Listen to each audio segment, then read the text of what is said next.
시간 우리에게 주시는 하나님의 말씀은 구약성경 시편 126편 1절부터 6절까지의 말씀입니다.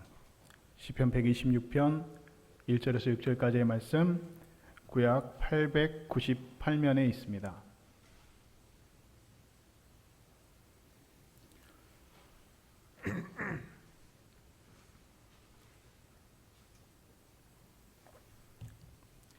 시편 126편 1절에서 6절의 말씀, 이제 하나님의 말씀을 받들어 봉독해 올리겠습니다.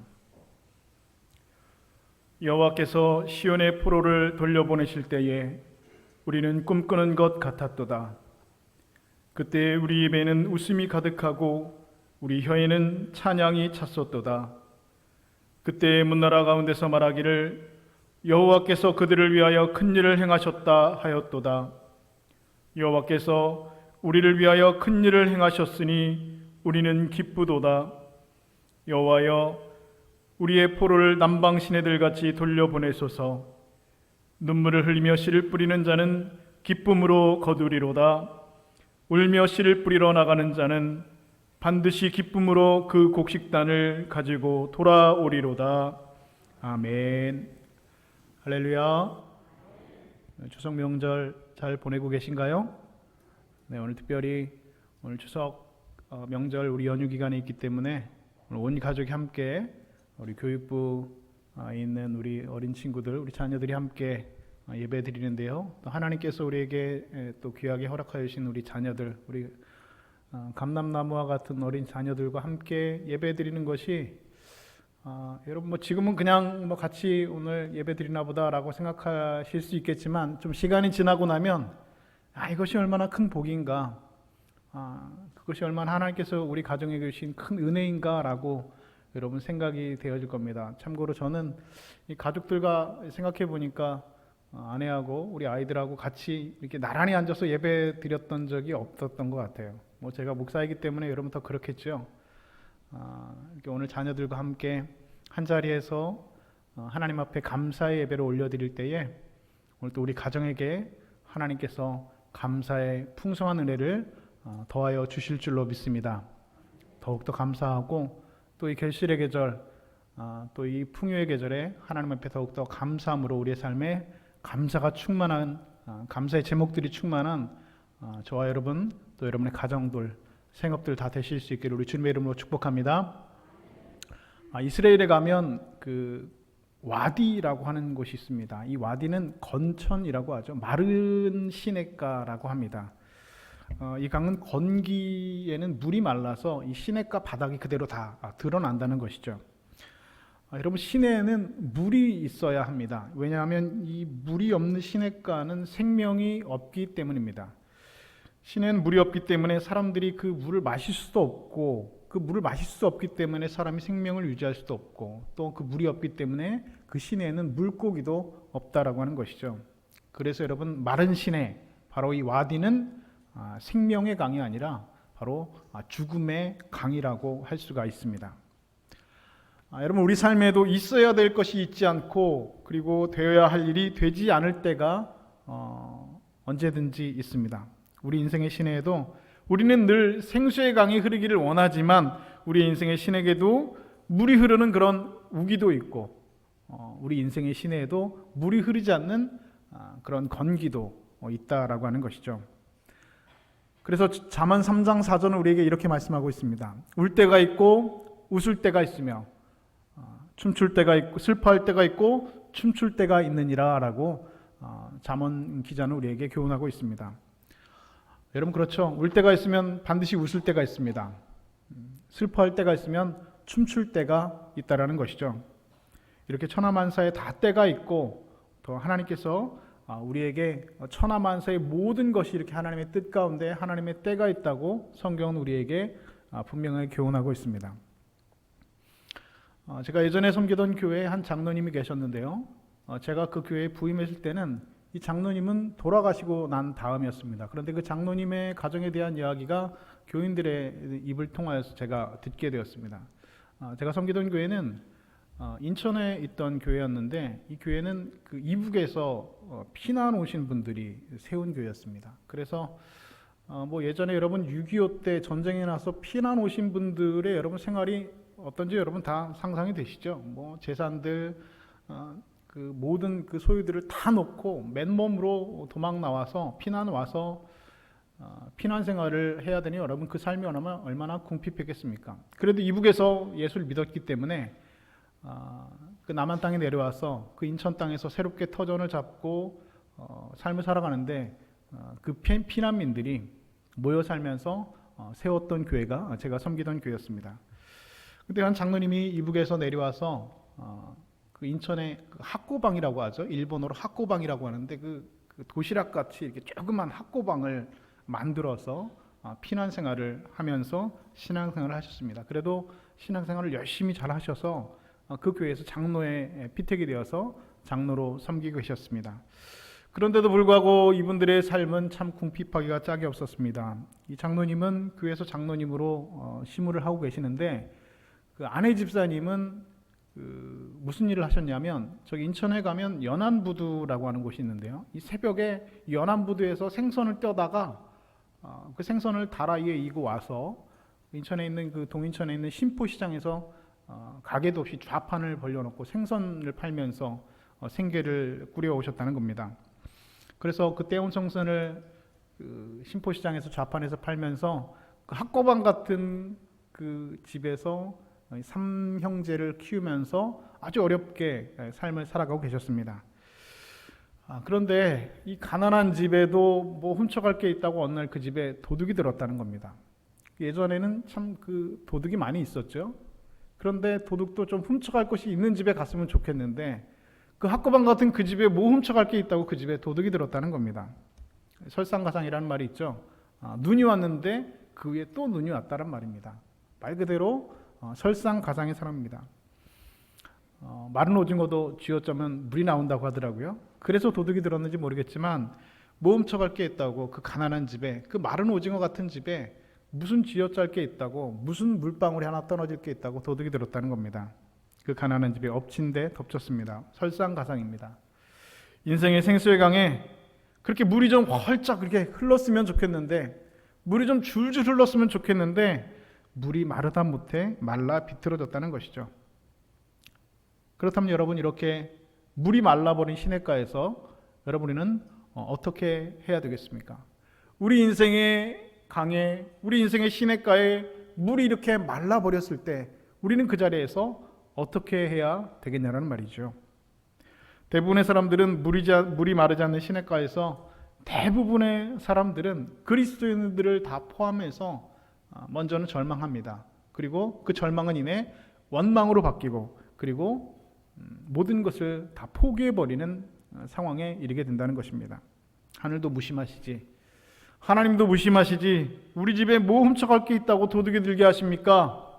왜 우리 인생의 시냇가에는 하나님 좀 생수가 좀 줄줄 좀 흘러가게 하시지 않고 왜 우리 인생의 시냇가에 이렇게 마른 시내 와디를 만나게 하십니까? 하면서 우리는 절망하고 또한 하나님을 원망하기도 합니다. 그런데 여러분 그 삶의 자리에서 그 마른 시냇가 그 와디에서 오늘 성경은 먼저 우리에게 무엇을 하라고 말씀하십니까? 바로 받은 은혜를 기억하라라고 오늘 우리에게 말씀하고 있습니다. 오늘 본문 우리 시편 126편 1절부터 우리 3절까지 우리 다시 한번 우리 한 목소리로 함께 읽도록 하겠습니다. 본문 1절부터 3절까지 우리 한 목소리 읽겠습니다. 시작. 여호와께서 시온의 포로를 돌려보내실 때에 우리는 꿈꾸는 것 같았도다. 그때 우리의 입에는 웃음이 가득하고 우리 혀에는 찬양이 찼었도다. 그때 문나라 가운데서 말하기를 여호와께서 그들을 위하여 큰 일을 행하셨다 하였도다. 여호와께서 우리를 위하여 큰 일을 행하셨으니 우리는 기쁘도다. 아멘. 여러분 오늘 본문의 시인은 과거 포로에서 돌아오는 장면들 바로 그들의 조상들이 바벨론 포로 그 70년의 포로를 생활을 마치고 그 포로에서 돌아오는 그 장면을 생각하면서 그때에 우리가 어떻게 했다고요? 꿈꾸는 것 같았도다라고 하면서 그날을 회상하면서 하나님 앞에 오늘 찬양을 지어서 오늘 시편으로 고백하고 있습니다. 전혀 예상하지 못했던 그런 큰 하나님의 은혜를 저들은 경험했습니다. 상상도 할 수 없었던 그 은혜를 저들은 경험하고 큰 기쁨이 충만했던 기억을 지금 떠올리면서 하나님 앞에 감사하고 있다라고 하는 것이죠. 끝나지 않을 것 같았던 그 70년의 그 어둡고 절망의 세월, 그 바벨론 포로 생활을 마치고 이제 해방되어서 하나님께서 구원을 베풀어 주셔서 이제는 저들의 고향 땅인 예루살렘으로, 바로 이스라엘로 돌아왔을 때 그 기쁨을 하나님 앞에 감사하면서 오늘 시편을 지어서 그날을 회상하면서 하나님 앞에 감사하고 있다는 것입니다. 여러분, 오늘 우리도 전혀 기대할 수 없었던, 전혀 있을 수 없었던 그 하나님께서 우리에게 베풀어 주셨던 그 구원의 은혜를 오늘 저와 여러분은 다 받은 사람들입니다. 그런데 여러분, 그 구원의 은혜는 우리가 쟁취해서 얻은 것이 아니라는 것이죠. 우리가 노력해서 우리가 구원을 쟁취한 것이 결코 아니라는 것입니다.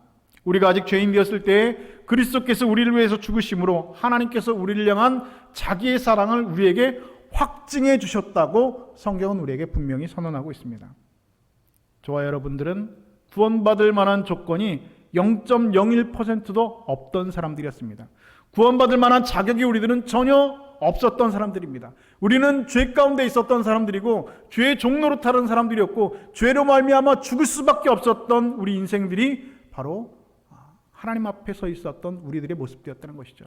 구원받을 만한 자격, 하나님 앞에 사랑받을 만한 그런 자격이 우리는 0.1%도 없던 자리였습니다. 그런데 하나님께서 우리의 죄악들을 참아주셨기 때문에, 하나님께서 우리의 죄악들을 그저 하나님의 구원의 은혜로 그냥 덮어주셨기 때문에 오늘 저와 여러분이 하나님의 자녀라는 신분으로 오늘 여러분들이 그 자리에 있고, 오늘 제가 목사라는 신분으로 이 자리에 서 있을 뿐이라는 것입니다. 누군가 저에게 살면서 받은 제일 큰 복이 무엇이냐고 저에게 묻는다고 한다면 저는 두 번 고민하지 않고 구원의 은혜입니다라고 말할 것입니다. 오늘 여러분이 받은 인생의 가장 큰 복, 여러분이 받은 인생의 가장 큰 은혜는 이스라엘 백성들이 바벨론 포로에서 해방되었던 것처럼 죄의 종로로 타던, 그래서 죄의 종로로 타면서 죄의 권세와 죄와 사망의 권세에서 살던 우리들이 그 죄의 권세에서 해방되어서 하나님의 자녀가 된 죄사함의 은혜, 바로 구원의 은혜인 줄로 믿습니다. 이 구원의 감격을 기억하면 여러분, 마른 시내에서도 우리가 찬양할 수 있다는 것입니다. 그 마른 시내에서도 감사할 수 있습니다. 그 어려움을 오늘 우리는 이겨낼 수 있습니다. 이유가 무엇입니까? 하나님께서 우리 인생의 가장 큰 은혜, 가장 큰 복, 바로 구원의 은혜를 자격 없는 자에게 베풀어 주셨기 때문이라는 것입니다. 오늘 시인은 본문 2절에서 이 큰 일을 여호와께서 하셨다라고 하나님께 찬양하고 있습니다. 우리가 한 것이 아니라 여호와께서 우리에게 베풀어 주셨다라고, 전적으로 우리를 참아주시고 덮어주셨다라고 오늘 하나님께서는 우리에게 말씀하고 있습니다. 과거에 우리를 위해서 큰 일을 하신 하나님은 오늘도 우리를 위해서 큰 일을 계획하고 계시고, 앞으로 미래에도 오늘 우리를 위해서 큰 일을 일하고 계신 줄로 믿습니다. 지금 여러분, 메마른 시내를 여러분 만나셨습니까? 지금 메마른 시내 그 와디를 만나서 여러분 고통 중에 있는 분들 계십니까? 남들은 다 추석이라고 풍성하고 넉넉한 계절을 보내고 계시는데 여러분, 아무도 몰래 혼자 울고 계신 분 여러분 계십니까? 여러분, 그렇다면 그 마른 시내에서 여러분 찬양할 수 없을까요? 그 메마른 시내, 물이 없는 그 죽음의 시내 그 와디에서 하나님 앞에 오히려 여러분 감사할 수는 없을까요? 슬픔이 변하여 춤이 되게 하시는 하나님을 여러분 믿으실 수 있기를 바랍니다. 그 메마른 와디에서 하나님의 은혜를 기억하시는 여러분 되실 수 있기를 주님의 이름으로 축복합니다. 그 은혜의 기억으로, 그 구원의 감격으로 오늘 메마른 시내에서 오히려 하나님께 예배하는 예배자로 견고히 서신 여러분 되실 수 있기를 주님의 이름으로 축복합니다. 아무도 예배하지 않는 곳에서, 아무도 찬양하지 않고 아무도 감사하지 않는 그 메마른 그 삶의 자리에서 하나님의 구원의 은혜를 기억하면서 오늘 감사 예배자로, 구원의 찬양자로 견고히 서 계시는 하나님께서 찾으시는 그 한 사람이 다 되실 수 있기를 우리 주님의 이름으로 간절히 축복합니다. 두 번째로는 물이 마른 시내에서 우리는 숨어있는 소망을 발견할 수 있어야 합니다. 여러분, 우리 인간은요 다 연약하여서요, 우리는 다 마른 막대기와 같아서 환경이 쉽사리 바뀌지 않으면, 우리의 삶이 우리가 원하는 대로 바뀌지 않으면 그 메마른 시내가 물이 풍성한 그 시냇가로 바뀌지 않으면 어제나 오늘이나 동일하신 변함없는 그 하나님의 성품을 우리는 언제나 의심하게 되어져 있습니다. 하나님을 믿는다고 하지만 여전히 변하지 않는 현실 속에서, 여전히 변하지 않고 있는 우리 삶의 자리에서 지치고 또한 절망하여서 이내 우리 스스로 믿음이라고 하였던 것들이 이런 것들이었나라고 우리는 무너지고 넘어지고 그리고 절망한다는 것입니다.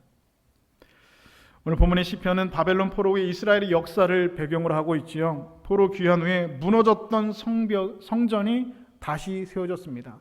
저들이 하나님 앞에 예배할 수 있는 그 예루살렘 성전을 저들은 울면서 다시 지어냈습니다. 학사 이스라엘에서 율법이 다시 선포되었고 말씀 부흥 운동이 이스라엘 백성들에게 일어났습니다. 그리고 느헤미야를 중심으로 이제는 무너졌던 예루살렘 성벽들도 다시 재건되었습니다. 그럼에도 불구하고 힘겨운 포로 생활은 여전히 계속되어지고 있습니다. 저들의 삶은 더 나아지지 않았다는 것이죠. 저들의 삶은 여전히 고통이었고 여전히 눈물이었습니다. 예루살렘 성전이 다시 세워졌고 느헤미야로 말미암아 성벽이 재건되었고 학사 이스라엘을 통해서 하나님의 말씀이 다시 선포되었음에도 불구하고 삶의 자리는 하나도 변한 것이 없었다는 것입니다. 여전히 고통이었고 여전히 눈물이었고 여전히 물이 흐르지 않는 메마른 와디를 저희들은 만나고 있었습니다. 하나님은 아직도 우리에게 관심을 두고 계시는가? 하나님은 지금도 우리 이스라엘 백성들을 기억하고 계시는가? 하나님은 우리 이스라엘 백성들을 아직도 버리지 않고 바라보고 계시는가? 저들은 끊임없이 하나님을 의심하고 또 하나님 앞에 실망하고 절망하는 삶을 저들은 살아왔습니다. 여러분 아까 말씀드린 그 장로님 그 가정에 도둑이 들었다고 말씀드렸죠. 마른 오징어 같은 그 비틀어 쥐어짜도 물 한 방울 나올 것 같지 않는 그 학고방 그 살아가는 그 집에 도둑이 들었습니다. 그런데 여러분 한번 생각해 보시죠. 도둑이 들어오는 시간은 여러분 몇 시쯤에 여러분 들어올까요? 대낮에 도둑이 들어오진 않죠. 사람들이 다 자는 시간에 잠든 시간에 오는 게 여러분 도둑입니다. 그래서 정상적인 도둑놈들은 사람들이 잠드는 한밤중에 그 새벽 시간에 도둑질을 하러 집에 들어온다는 것이죠. 아마도 그 장로님 댁의 도둑도 한밤중 아마도 그 새벽에 들어왔겠죠. 그런데 그 도둑놈이 그 학고방 같은 그 집에 도둑질을 하러 들어갔는데 그 부인 집사님이 그 시간에 기도를 하고 있더라는 거예요. 밤에 잠을 안 자고 기도를 하고 있더라는 것이죠. 근데 아까 말씀드린 것처럼 이 여자 집사님이 그 연안부두에서 생선을 띄는 시간이 언제였다고요?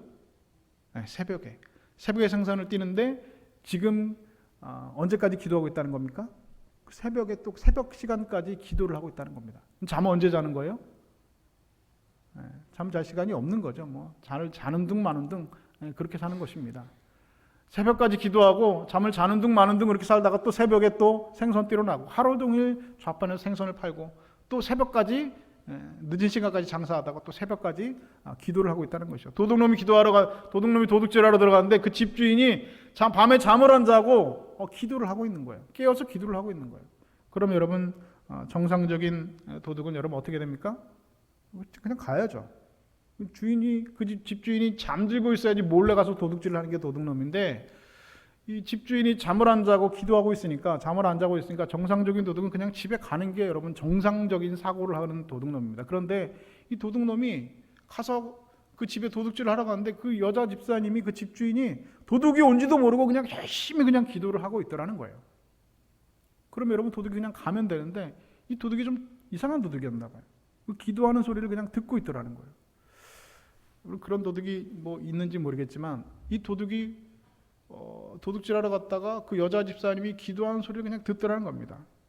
가만히 듣고 있더니 이 여자 집사님이 등을 이렇게 치더라는 겁니다. 뭐 여러분 생각해 보세요. 여러분들이 새벽에 혼자 집에서 기도하고 있는데 누가 갑자기 등을 친다고 생각해 얼마나 깜짝 놀랐다는 것이죠. 그 도둑놈이 그 여자 집사님 기도를 한참 듣더니 등을 툭툭 치고 이렇게 말을 하더란 겁니다. 아니 내가 이 집에 도둑질을 하러 왔는데 와서 보니까 뭐 훔쳐갈 것도 별로 없고 가져갈 것도 별로 없는데 당신 기도를 가만히 들어보니까 참 힘들고 어려운 것 같다고 어떻게 이렇게 살고 있냐고 하면서 나도 예전에 교회 다녔다고 이 도둑놈도 예전에 교회 다닌 도둑놈이었나 봐요. 나도 옛날에 교회는 다녔다고 그러면서 어떻게 이렇게 힘들게 살고 있냐고 하면서 주머니에서 돈을 꺼내가지고요 이렇게 돈을 이렇게 쥐어주더래요. 이거 얼마 안 되는데 그 애들 자는 애들 고기라도 좀 사 먹이라고 하면서 이 도둑이 불쌍해가지고 그 여자 집사님한테 도둑질하러 왔다고 돈을 주고 가더라는 겁니다. 그 집사님 여러분 뭐라고 기도했겠어요? 하나님 살려주세요 기도했겠죠? 하나님 도와주세요 기도했겠죠? 지금 머리맡에서 자고 있는 이 삼형제들 공부 열심히 해서 훌륭한 사람 되달라고 기도했겠죠? 하나님 살려주세요. 우리 가정 지켜주세요. 하나님 도와주세요 하면서 여러분 기도했겠죠. 그 기도를 들으면서 도둑질하러 왔던 도둑놈이 은혜 받아가지고 돈을 주고 가더라는 거예요. 이 전설처럼 그 교회에 내려오는 얘기입니다. 그럼 그 여자 집사님이 그 마른 시내에서도 그 물이 없는 그 메마른 시내에서도 여러분 하나님을 향한 소망을 포기하지 않고 하나님을 향한 소망을 붙들고 여전히 기도했다는 것입니다. 과거에 받은 은혜를 포기하지 않고 현재까지 그 은혜가 영향력을 지금까지도 미치고 있더라는 것입니다. 은혜는 언제 받은 것입니까? 예전에 받은 것입니다. 그런데 그 받은 은혜가 지금 삶의 현재까지도 그 영향을 미치고 있더라는 것이에요. 하나님 붙들고 기도한다는 것이죠. 그 늦은 새벽까지 하나님을 향한 소망의 끈을 놓지 않고 여전히 기도한다는 것입니다. 여러분 오늘 본문의 시인 역시 이 시대 정신 속에서 소망을 포기하지 않았습니다. 여전히 고통스럽고 여전히 눈물 나고 여전히 하나님 계시지 않는 것 같은 여전히 운동장 한가운데 나 혼자 있는 것 같은 그 절망의 상황 가운데도 하나님을 향한 소망의 끈을 오늘 시인도 놓지 않았다는 것입니다. 그 마른 시내에서 하나님을 향한 소망을 이 시인은 포기하지 않았습니다. 그래서 시인은 남방 시내들 같이 회복시켜 달라고 오늘 기도하고 있습니다. 오늘 본문 4절 말씀을 우리 함께 한 목소리로 읽겠습니다. 함께 있습니다. 시작. 여호와여 우리의 포로를 남방 시내들 같이 돌려 보내소서. 자, 여러분 포로 생활은 끝났습니다. 그런데 저들의 삶은 여전히 포로와 같은 삶입니다. 그래서 여러분 남방 시내들 같이 돌려보내달라고 이 시인은 기도하고 있다는 것이죠. 이 남방은 어디입니까? 이스라엘을 최남단 지역으로 네게브라고 하는 지역입니다. 그런데 이 지역에는 다른 어떤 곳보다 여러분 와디가 참 많이 있습니다. 거의 1년 내내 마른 바닥을 드러내다가 그런 건기가 지속되다가 이스라엘의 우기가 다가오면 급격하게 물이 불어서 홍수처럼 물이 넘쳐 흐르는 곳이 바로 이 네게브 와디가 있는 바로 남방 시내들 그곳이라는 것이죠. 지금 비록 메말라 있으나 하나님의 때가 되면 활기차고 급격하게 회복시키실 것이라는 그 소망을 오늘 시인은 붙잡았다는 것입니다. 시인은 지금 물이 없는 시내 뒤에 있는 소망을 물이 없는 시내 뒤에 숨어 있는 그 소망을 지금 바라보고 있는 것입니다. 사랑하는 여러분, 지금 고난의 앞편을 바라보지 마시고 고난의 뒤편을 바라보셔야 됩니다. 고난의 앞편에는 절망뿐입니다. 그러나 고난의 뒤편에는 소망이 숨어 있다는 것입니다. 실망하기보다는 절망하기보다는 신실하신 하나님을 의지하여 소망을 찾을 때 오늘 여러분의 삶에 의심과 낙심의 먹구름이 물러가게 될 줄로 믿습니다. 그렇게 숨어있는 소망을 찾은 후에는 어떻게 합니까? 세 번째로는 그 소망을 지켜야 된다라고 오늘 성경은 우리에게 말씀하고 있습니다. 악한 영은요 지금도 우는 사자와 같이 우리의 영혼을 삼키려고 우리를 향하여서 지금 달려들고 있습니다. 온갖 상상력으로 우리가 소망을 잃어버릴 수 있도록 우리의 삶을 유혹하고 있다는 것입니다. 여러분 비록 지금 눈물을 흘릴지언정 계속해서 씨를 뿌리고 물을 주면 눈물은 기쁨이 되지만 씨를 뿌리지 않으면 눈물은 그저 눈물로 남아있을 뿐이라는 것입니다. 소망을 확신한 시인은 이제 씨를 뿌리라고 우리에게 말씀하고 있습니다. 오늘 본문 5절과 6절 말씀을 우리 한 목소리로 함께 읽도록 하겠습니다. 5절과 6절 말씀이 있습니다. 시작. 눈물을 흘리며 씨를 뿌리는 자는 기쁨으로 거두리로다. 울며 씨를 뿌리러 나가는 자는 반드시 기쁨으로 그 곡식단을 가지고 돌아오리로다. 아멘. 여러분 씨를 뿌린다는 것은 말씀과 기도와 복음으로 예수 그리스도를 붙잡아내는 소망을 말하는 것입니다. 여전히 그 소망을 우리의 삶 가운데서 지켜내는 것이 바로 오늘 씨를 뿌리는 것입니다. 예수 그리스도께서 우리가 소망을 지켜낼 수 있도록 스스로 씨가 되시고 하나의 밀알이 되셨다고 성경은 우리에게 말씀해 주고 있습니다. 물이 흐르지 않는 시냇가에서 받은 은혜를 기억하시고 숨은 소망을 찾아내시며 그 소망을 여러분 이제는 지켜내셔야 합니다. 왜냐하면 물이 흐르지 않는 그 메마른 시냇가에서도 하나님은 여전히 지금도 저와 여러분을 위해서 일하고 계시는 분이라는 사실을 여러분 믿으실 수 있기를 바랍니다. 어제나 오늘이나 동일하신 하나님께서는 과거에도 저와 여러분을 위하여서 큰 일을 행하셨고 현재도 저와 여러분을 위해서 큰 일을 행하시는 중이시고 앞으로 우리의 삶에서도 큰 일을 우리 가운데 행하시기 위해서 지금도 부지런히 일하고 계시는 하나님이라는 사실을 오늘 성경은 우리에게 분명히 말씀해주고 있습니다. 저는 2014년 홍콩에서 사역을 마치고 인천에 있는 인천제일교회 부임해서 대신방을 하게 되었습니다. 하루에 신방을 하면 한 7가정, 8가정 정도를 신방을 하기 때문에 좀 시간을 좀 줄여야 될 필요가 있습니다. 아무것도 모르고 신방을 하기 때문에 봉고차를 이렇게 타고 가다가 옆에 계신 그 교구장 권사님께서, 저는 이제 그 교구 권사님이 이제 여자 장로님이셨는데, 이 장로님이 이제 그 차를 타고 이동하는 중간에 다음 집에 대해서 이야기를 좀 해주세요. 다음 이제 신방 가는 집이 어떤 댁이라고, 어떤 집사님 댁이고 이 댁의 상황이 이렇고 이 댁의 상황이 저렇다라고 미리 이렇게 얘기를 해주시는 겁니다. 그래서 이제 신방을 열심히 부지런히 한참 하고 있는데, 봉고차를 타고 이제 다음 집으로 이제 이동을 하기 위해서 운전을 하고 있는데, 그 장로님이 저한테 이렇게 말씀하시는 거예요. 목사님, 지금 가는 집이 LG 사장집입니다. 이렇게 얘기를 하는 거예요. 제가 잘못 들은 줄 알고, 장로님 그 삼성 LG 할 때 그 삼성 LG 할 때 그 LG인가요? 그랬더니 예, 맞습니다. 아니 그게 아니고 뭐 세탁기 그 만들고 그 텔레비전 만드는 그 삼성 LG 할 때 그 LG 말인가요? 예, 맞습니다, 목사님. 아, 그래요? 저는 무슨 말인가 해서, 아니 왜 그 LG 사장이 우리 교회 다니지? 왜 그리고 이상하게 생각이 들었어요. LG 사장이 왜 서울에 안 살고 왜 인천에 살고 있나? 제가 이제 신방 가는 데 중동, 상동 그 지역에 있는데, 뭐 정확하게 말하면 경기도 부천 지역이죠. 왜 거기 사나? 그래서 이상하게 생각하고 이제 신방을 가고 있는데, 그 장로님이 계속해서 이야기하십니다. 목사님, 지금 가는 댁이 그 LG 사장 집인데요. 그 집사님이 박진수 안수 집사님 댁인데요. 이분이 LG 화학 사장님입니다. 이렇게 말을 하는 거예요. 네이버에 이름 치면 다 나옵니다. 이렇게 얘기하시는 거예요. 그래서 제가 이제 그 집에 신방을 갔는데, 신방을 마치고 한 달이 지나서 이분이 LG 화학의 사장님이셨는데 LG 그룹 전체의 부회장이 되셨어요. 여러분 별로 안 들리시는 것 같은데, 삼성 LG 할 때 그 LG입니다. LG 그룹 전체의 부회장이 되셨다는 거예요.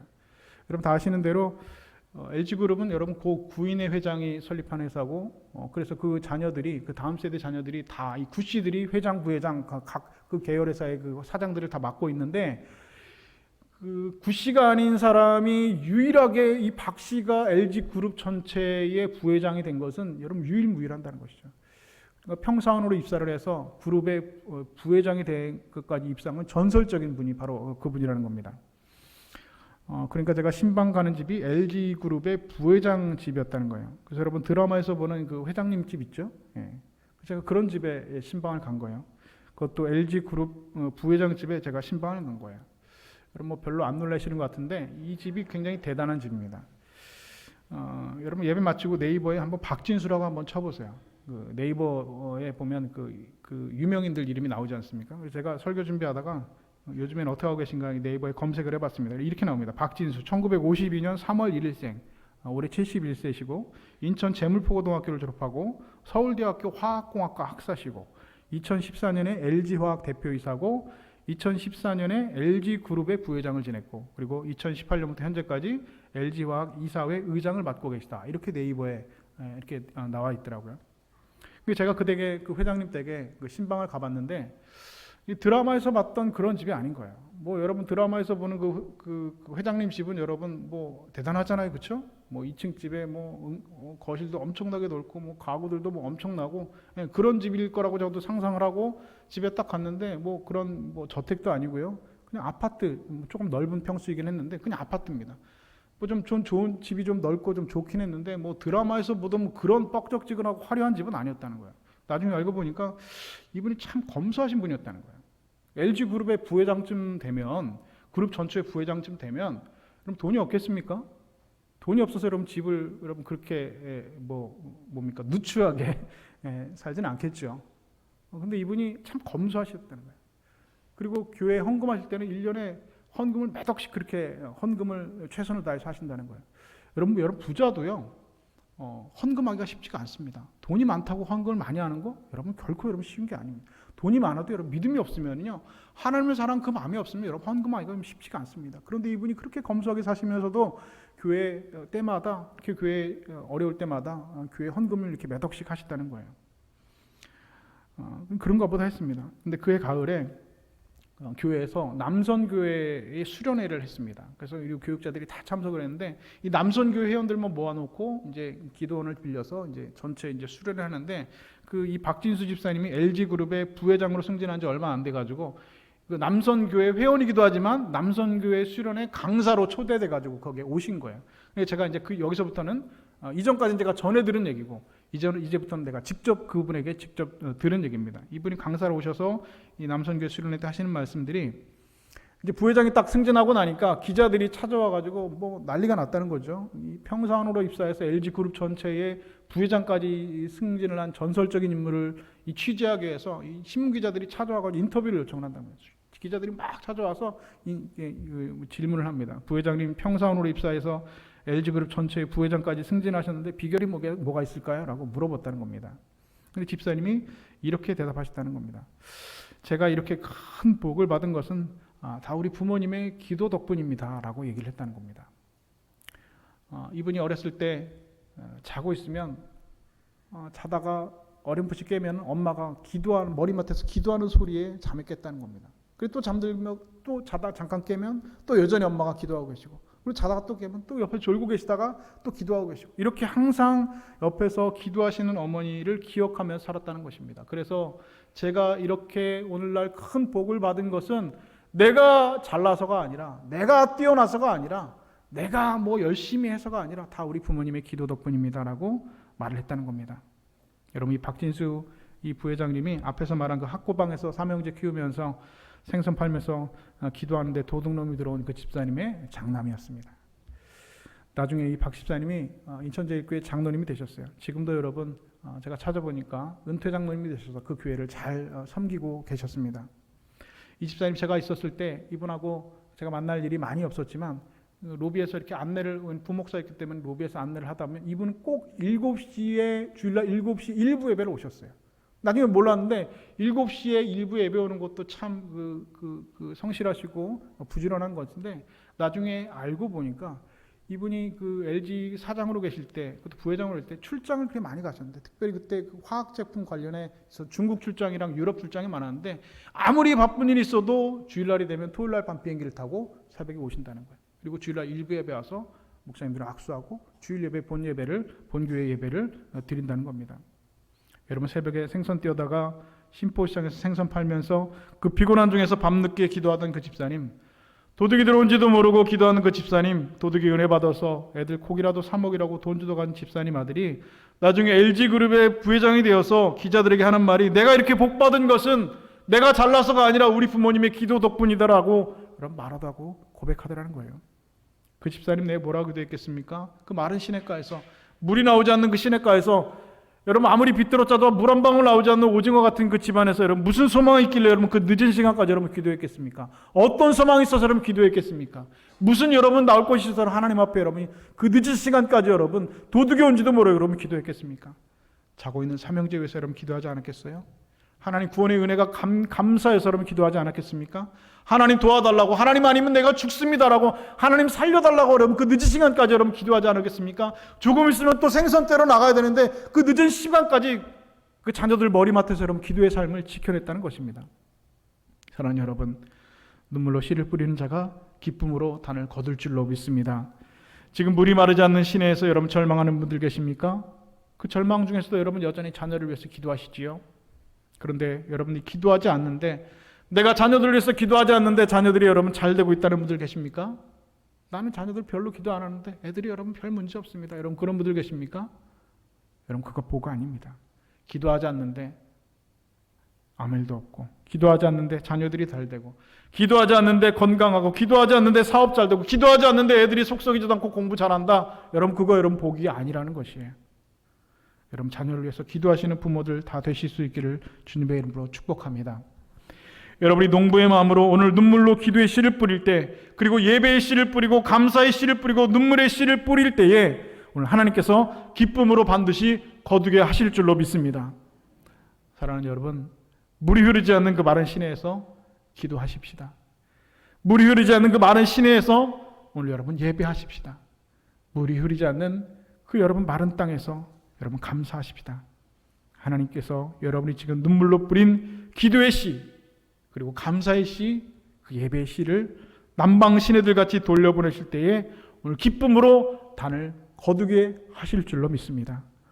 오늘도 그 고백으로 오늘 여러분의 와디, 오늘 여러분의 삶의 와디, 그 물이 메마른 그 시냇가에서 오늘 기도의 행진, 예배의 행진, 감사의 행진을 멈추지 않아서 이 가을 여러분의 신앙의 열매를 맺어가시는 결실의 계절, 또 기쁜 추석 명절이 다 되실 수 있기를 우리 주님의 이름으로 간절히 축원드립니다. 기도하겠습니다. 하나님, 물이 없는 메마른 시내에서 지금까지 베푸신 하나님의 은혜를 기억하며 오늘 소망을 발견하며 그 소망을 지키며 씨를 뿌리는 자들 되게 하여 주옵소서.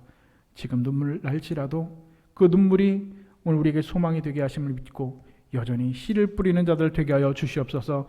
눈물로 씨를 뿌리는 자는 반드시 기쁨으로 단을 거두게 하실 줄로 믿사오니 오늘 물이 없는 우리의 메마른 삶의 자리 그 와디에서 기도의 씨를 뿌리게 하여 주시고 예배의 씨를 뿌리게 하여 주시고 감사의 씨를 뿌리며 주 앞에 견고히 서 아무도 예배하지 않는 그 예배의 자리에서 하나님 앞에 예배하는 예배자들 다 되게 하여 주옵소서. 아무도 찬양하지 않는 그 자리에서 하나님 찬양하게 하시고 아무도 감사하지 않는 그 삶의 자리에서 하나님 앞에 오히려 감사함으로 서 있는 믿음의 백성 되게 하여 주시옵소서. 그렇게 우리 가운데 일하여 주실 그 하나님의 은혜를 기대하며 오늘 우리에게 유일한 소망 되신 하나님 의지하며 여전히 기도하는, 여전히 자녀를 위해서 축복하며 기도하는 기도의 부모들 다 될 수 있도록 성령님 역사하여 주시옵소서. 우리의 유일한 소망 되시는 그리스도 예수님의 귀하신 이름 받들어 기도드리옵나이다. 아멘.